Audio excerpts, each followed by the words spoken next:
નમસ્કાર, આપ જોઈ રહ્યા છો સ્પાર્ક ટુડે ન્યૂઝ સમાચાર. દાહોદ જિલ્લાના જાલોદથી મળી રહ્યા છે, જ્યાં જિલ્લામાં 6 નકલી કચેરી બાદ જાલોદ તાલુકાના વારોડ ટોલ નાકું અસલી છે કે નકલી?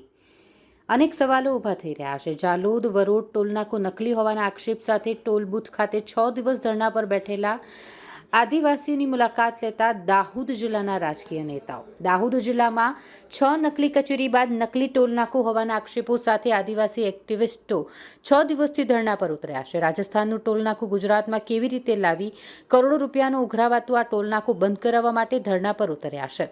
7 વર્ષથી આ ટોલનાકામાં કરોડો રૂપિયાની ઉઘરાણી કરતું આ ટોલ નાકા સામે આદિવાસીઓને કરોડો રૂપિયા લૂંટવાનું બંધ કરાવવા તેમજ આ રાજસ્થાનના ટોલનાકું ગુજરાતમાં કઈ રીતે આધાર પુરાવા ન મળતા આ ટોલનાકું બંધ કરાવવા માટે 6 દિવસથી જે એક્ટિવિસ્ટો છે તેઓ ધરણા પર ઉતર્યા છે. લીંબડી ગામ નજીક વરોડ ગામે ટોલ બૂથ નકલી હોવાના આક્ષેપો આદિવાસી એક્ટિવિસ્ટો કરી રહ્યા છે ને તેઓ આ માટે ધરણા પર બેઠા છે. દાહોદ જિલ્લાના રાજકીય નેતાઓએ આ ધરણા પર બેઠેલા આદિવાસી એક્ટિવિસ્ટોની મુલાકાત લીધી અને આ બાબતે ચર્ચા વિચારણાઓ કરી. ટોલ બૂથ પર ઉપસ્થિત અધિકારીઓ સાથે પૂછપરછ કરતા આ ટોલ બૂથ અસલી છે કે નકલી તેના પુરાવા ટોલ નાકાના કર્મચારીઓ રજૂ કરી શક્યા નથી. ટોલ નાકા પર ઉપસ્થિત કર્મચારીએ જણાવ્યું હતું કે મેનેજર થોડી વારમાં આવશે ત્યારે તે પુરાવા આપશે અને વધુ માહિતી નેશનલ હાઈવે ઓથોરિટીના અધિકારી ટૂંક સમયમાં અહીં આવીને આપશે. ત્યારે હવે જોવાનું એ રહ્યું કે આદિવાસી એક્ટિવિસ્ટોના આ ધરણા ક્યાર સુધી ચાલશે અને આ વરોડ ટોલનાકું અસલી છે કે નકલી તે ક્યારે ખબર પડશે તે એક મોટો સવાલ છે. અઠવાડિયાથી અમે માંગીએ છીએ કે આ ટોલ બૂથ એકદમ બોગસ છે. જે સ્લીપ નીકળે છે એની અંદર સ્ટેટ ઓફ રાજસ્થાન લખેલું આવે છે, તો ગુજરાતમાં ખોટી રીતે આ ટોલ બૂથ નાખ્યું છે. અને છેલ્લા 1 અઠવાડિયાથી જે કાગળો માંગીએ છીએ તો આજ સુધી આ કાગળો આપી શક્યા નથી. કોઈ પંચાયતમાં એની આકારણી પણ કરાવેલી નથી. એટલે આ ટોલ બૂથ એકદમ બોગસ ટોલ બૂથ પકડાયું છે. એની સાથે સાથે અમે ધરણા પ્રદર્શન પર હતા તો પોલીસ ડિપાર્ટમેન્ટ દ્વારા જબરદસ્તી બધાને ત્યાંથી ડિટેન કરવામાં આવ્યા. મહિલાઓને જબરદસ્તી ધક્કામુક્કી કરી અને ડિટેન કરવામાં આવ્યા છે. અને ત્યાં ટોલ બૂથ નાખીએ છીએ તો એની બદલામાં કોઈ સગવડ પણ નથી. રોડ એક છેલ્લા કેટલા વર્ષથી રોડ તૂટેલો છે. ત્યાં સર્વિસ રોડની વ્યવસ્થા નથી, પાણીની વ્યવસ્થા નથી, ટોયલેટ બાથરૂમની વ્યવસ્થા નથી, કશું જ વ્યવસ્થા ત્યાં કરેલ નથી. અને આ ટોલ બૂથ માટે અમે એ કાગળો માંગીએ પણ આજ સુધી ડિપાર્ટમેન્ટ કાગળ આપી શક્યું નથી. આ ભારતીય જનતા પાર્ટીના નેતાઓ દ્વારા ભ્રષ્ટાચાર કરવામાં આવે છે અને એમાં પોલીસ ડિપાર્ટમેન્ટનો સંપૂર્ણ સાથ છે. એમાં પણ મોટા મોટા હપ્તા લેવામાં આવે છે એવું મારું કહેવું છે. દાહોદ જિલ્લા પ્રમુખ હર્ષદભાઈનું ઇનામ. અને ખોટી રીતે અમારા આદિવાસીઓને લૂંટવામાં આવી રહ્યા છે એ બાબતે આંદોલન પર બેઠેલા હતા. હવે ગઈકાલે આ ઓથોરિટીના માણસ કોઈક આવેલા અને એમને કીધું કે ભાઈ આ ટોલ સાચો છે કે ખોટો એના પુરાવા તમને આવતીકાલે 12 વાગ્યા સુધી આપીશું. પણ આજે 12 વાગ્યા સુધી એ પુરાવા ન આપતા કે કોઈ પણ મેનેજર કે ઓથોરિટીનો માણસ ન આવતા અમારા જે આદિવાસી નેતાઓ હતા અને અમારા જે કાર્યકર્તાઓ હતા, જે અમારા સમાજના લોકો હતા, એ લોકો ટોલ ગેટ જામ કરવાની કોશિશ કરી તો એ લીંબડી પોલીસ અને લગભગ દેખવા જતો 8-10 પોલીસની ગાડીઓ આવી અને જબરજસ્તીથી અમારા માણસોને ડિટેન કરી અને લીંબડી પોલીસ સ્ટેશને લાવવામાં આવ્યા છે.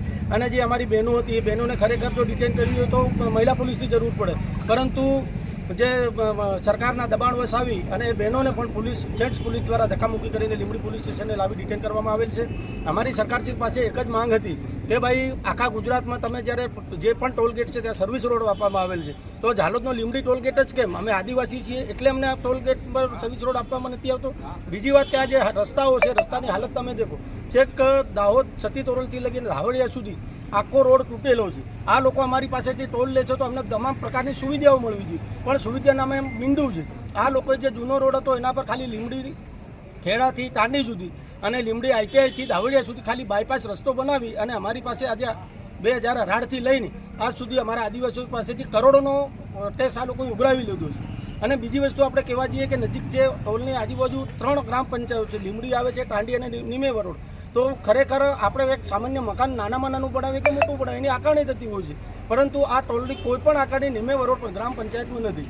અમારા કાર્યકર્તાઓએ તમામ 3 પંચાયતમાં જઈને તપાસ કરી તો એ લોકો પાસેથી કોઈ ઠરાવ પણ લેવામાં આવ્યો નથી. એટલે સરકારે ડાયરેક્ટ જ સીધું તલાટી હોય કે પછી એમના જે તંત્રના માણસો પાસેથી જે તે ઠરાવ લઈ અને આ ખોટી રીતે ટોલ ગેટ ઊભો કરી દેવામાં આવ્યો છે. બીજી વસ્તુ, ત્યાં જ્યારે તમે ફાસ્ટેગ કઢાવો છો કે ટોલની સ્લીપ લો છો તો એમાં ખરેખર રાજસ્થાન સરકારનું સિમ્બોલ અંદર આવે છે. જો ગુજરાતનું ટોલ હોય તો એમાં ગુજરાત આવવું જોઈએ, એના બદલે રાજસ્થાન આવે છે.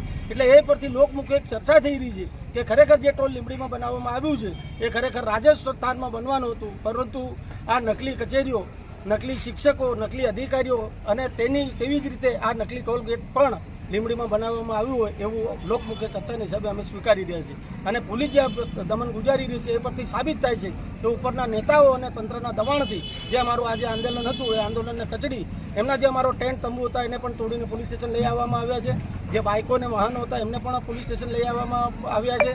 એટલે ખરેખર એક દમન ગુજારવાનું કામ અમારા આદિવાસી સમાજના લોકો પર આ સરકાર દ્વારા કરવામાં આવ્યું.